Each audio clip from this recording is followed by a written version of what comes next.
छात्रों, good morning. देखिए कल मैंने आपको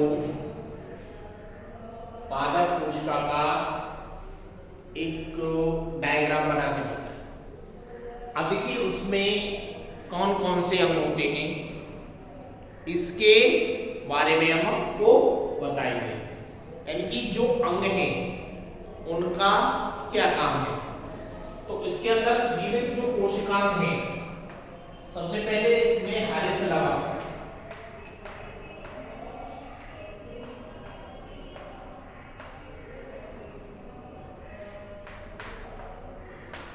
माइटोकॉन्ड्रिया, केंद्रक,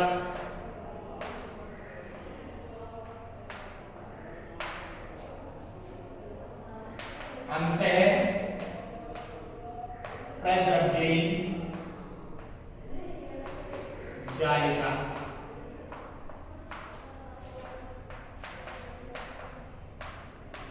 राइबोसोम, राइबोसोम्स,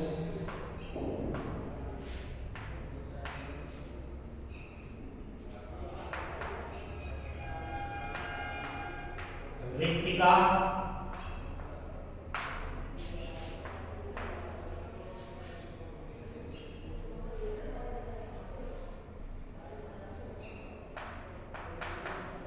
लाइसोसोम, लाइसोसोम,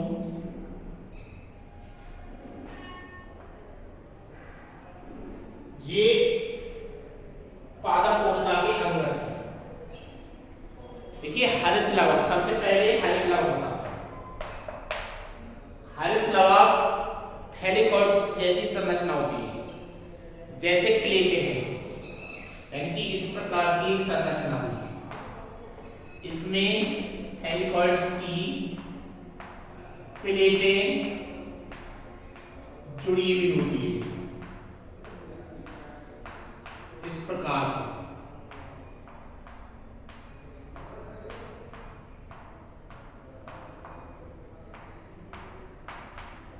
ये हरित लवक की संरचना है। हरित लवक के दो भाग होते हैं, एक ग्रेनम और एक स्ट्रोमा। स्ट्रोमा इसमें वैसे बना होता है और ग्रेनम भाग थैलिकॉइड्स की जो संरचना होती है, ये ग्रेनम और ये स्ट्रोमा। यहाँ पर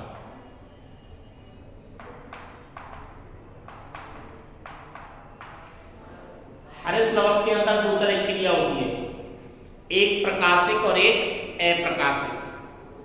प्रकाशिक अभिक्रिया हरित लवक के ग्रेनम भाग में होती है और अप्रकाशिक अभिक्रिया हरित लवक के स्ट्रोमा भाग में होती है। यानी कि सूर्य के प्रकाश से भोजन बनाने का जो कार्य होता है वो हरित लवक का कार्य है।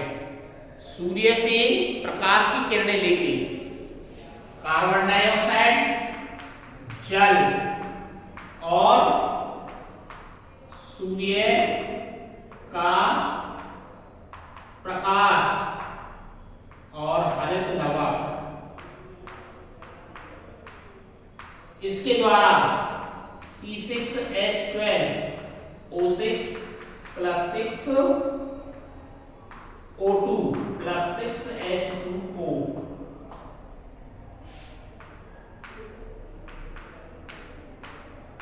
ये ग्लूकोज का निर्माण करती है। भोजन संचय पेड़ पौधे जो हैं ग्लूकोज का निर्माण करते हैं, ये पत्तियों में भोजन का निर्माण करते हैं और पत्तियों का जो भोजन संचित हो जाता है वो स्ट्रोमा के द्वारा स्टार्च के रूप में संचित हो जाता है। जाइलम और फ्लोएम के माध्यम से, जाइलम तत्व का काम होता है कि पौधे नीचे से जल को, खनिज लवणों को पत्तियों तक पहुंचाने का काम करता है और फ्लोएम तक पत्तियों में बने हुए भोजन को पौधे के प्रत्येक भाग तक पहुंचाता है। जितने भी पादप हैं सभी में भोजन की क्रिया इसके द्वारा ही होती ये स्वयंपोषी जो पौधे होते हैं, स्वयं पोषण का मतलब है अपने आप पोषण करने वाले, यानी कि स्वयंपोषियों में हरितलवक होता है, पादपों में।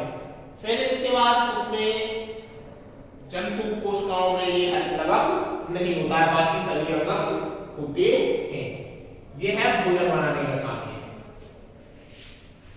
फिर आता है माइटोकॉन्ड्रिया।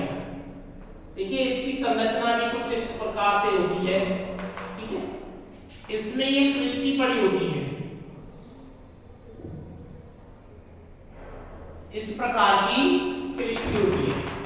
इस पर राइबोसोम्स के भी दाने होते हैं और ये मैट्रिक्स भरा होता है इसमें। ये माइटोकॉन्ड्रिया क्रिस्टी होती है। इसे कोशिका का पावर हाउस कहते हैं। जब हम भोजन करते हैं हमारे शरीर में भी माइटोकॉन्ड्रिया है, पावर हाउस यानी कि ऊर्जा का विद्युत गृह। इसी के अंदर ऊर्जा संचित हो जाती है। जैसे हमारा बिजली घर होता है, इसके अंदर ऊर्जा एकत्रित हुई, बिजली एकत्रित हुई और जगह जगह विभाजित कर दी जाती है। ऐसे ही प्रत्येक कोशिका का एक अंग होता है, उसके अंदर ये माइटोकॉन्ड्रिया होती है और माइटोकॉन्ड्रिया में ऊर्जा संचित हो जाती है। जब हम भोजन करते हैं तो ऑक्सीजन की उपस्थिति में ये कार्बन डाइऑक्साइड, जल प्लस 673 किलो कैलोरी ऊर्जा निकलती है। 673 किलो कैलोरी ऊर्जा, ये ऊर्जा माइटोकॉन्ड्रिया में संचित हो जाती है। इस ग्लूकोज का पूरा जो चक्र होता है वो कई चरणों में जाके टूटता है। इसमें पहले पायरुविक अम्ल बनता है, फिर क्रेब्स चक्र बनता है, उसके बाद ये विखंडित हो जाता है, एटीपी के रूप में ऊर्जा संचित हो जाती है। यानी कि एटीपी के रूप में बनती है और एटीपी के रूप में संचित हो जाती है हमारे शरीर के अंदर। जैसे हम कभी भोजन ना करें 2-4 दिन तो हमें ऊर्जा कहाँ से मिलेगी? इस माइटोकॉन्ड्रिया के अंदर जो ऊर्जा है वो संचित होती रहे, वो हमें निरंतर मिलती रहेगी, जिससे कि हम आगे की जैविक क्रियाएं करते रहे। तो इस प्रकार से माइटोकॉन्ड्रिया का काम करता है। इसके मोटे मोटे वो बता रहा हूं नाम इसके। केंद्रक बीच में होता है इस प्रकार से, केंद्रक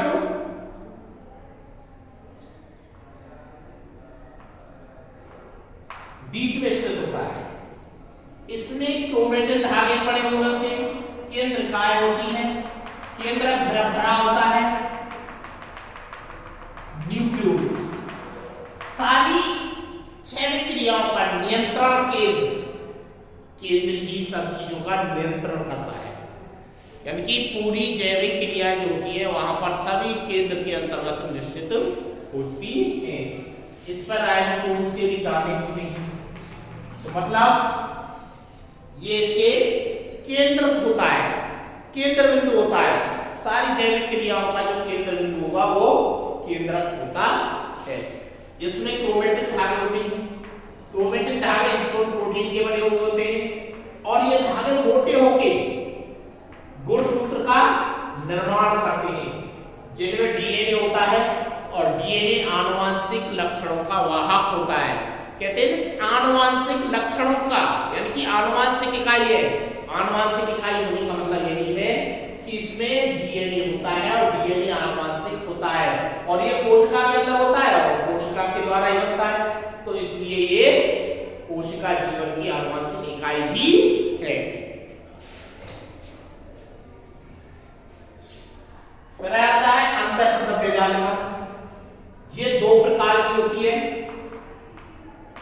चिकनी और सपाट। इस प्रकार की जो संरचना बनाई थी मैंने, जैसे केंद्रक से लगी हुई, इस प्रकार से इस पर एक तरफ दाने भी हो सकते हैं, ऐसे दाने से हैं, ये राइबोसोम्स के दाने हैं।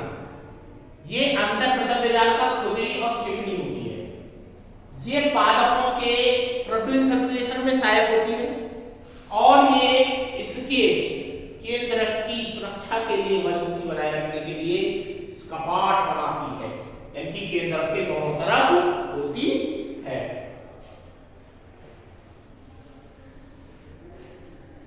फिर उसके बाद आता है राइबोसोम्स। राइबोसोम्स जैसे ही मैंने बताया अंतःप्रतव्य जालिका ये थी, इस पर ये दाने जो होते हैं ये राइबोसोम्स में होते हैं। राइबोसोम्स ये प्रोटीन संश्लेषण का काम करते हैं, प्रोटीन संश्लेषण का काम करते हैं। इसके द्वारा राइबोसोम्स के द्वारा प्रोटीन का संश्लेषण होता है, तो ये राइबोसोम्स प्रोटीन संश्लेषण का काम करते हैं। अब इसमें ये राइबोसोम्स दो सब यूनिटों में बटे होते हैं। इसमें प्रोकैरियोटिक और यूकैरियोटिक कोशिकाओं में अलग अलग होते हैं। प्रोकैरियोटिक में तो होते हैं 70 प्रकार के और यूकैरियोटिक में होते हैं 80 प्रकार के। तो ये सब यूनिट, एक बड़ी यूनिट और एक छोटी यूनिट और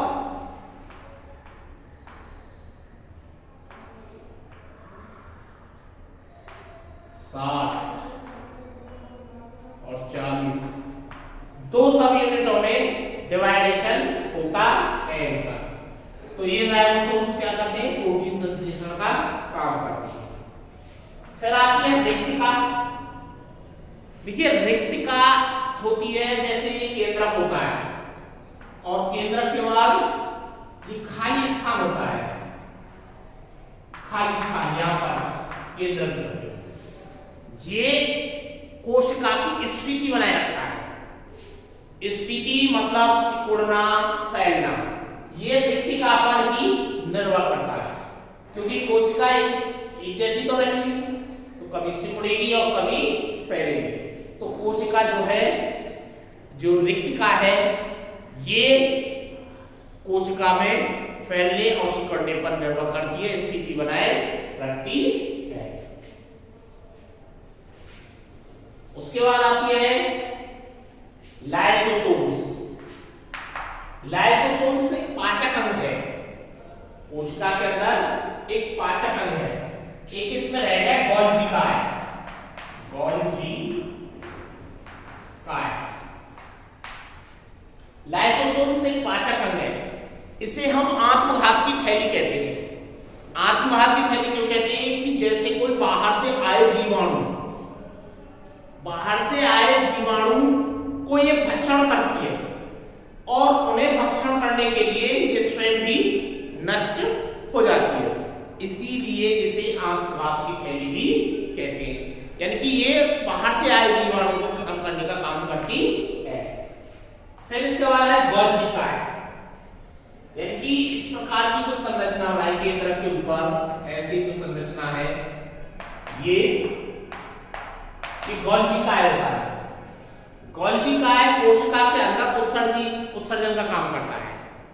यानी कि जो पदार्थ आए, अपशिष्ट पदार्थों का निकालना ही इसका उत्सर्जन का कार्य करता है। यानी कि ये कोशिका के अंग हैं। इन्हीं अंगों के माध्यम से ये हमारे कोशिका का सिद्धांत है। यानी कि कोशिका के जीवित कोशिका में, यानी कि ये काम करते हैं हमारे शरीर के अंदर। इन्हीं के द्वारा हमारा शरीर, हमारी संरचना, मतलब हम जो भी कार्य करते हैं इन्हीं अंगों के द्वारा ही करते हैं। हम भी उत्सर्जन का काम करते हैं, प्रोटीन संश्लेषण का काम करते हैं, डीएनए आरएनए होता है, ये सब चीजें इसी हमारे शरीर के अंदर संचित रहती है। तो इस प्रकार से कोशिका के सारे अंग हो गए। जंतु और पादप, दो कोशिका की, एक जंतु और एक पादप। केवल जंतु और पादप कोशिका में इतना अंतर है कि जंतु कोशिकाओं में हरित लवक नहीं होता है, पादप कोशिकाओं में हरित लवक होता है। केवल यूरिना एक ऐसा जंतु है जो हरित लवक पाया जाता है। इसके बाद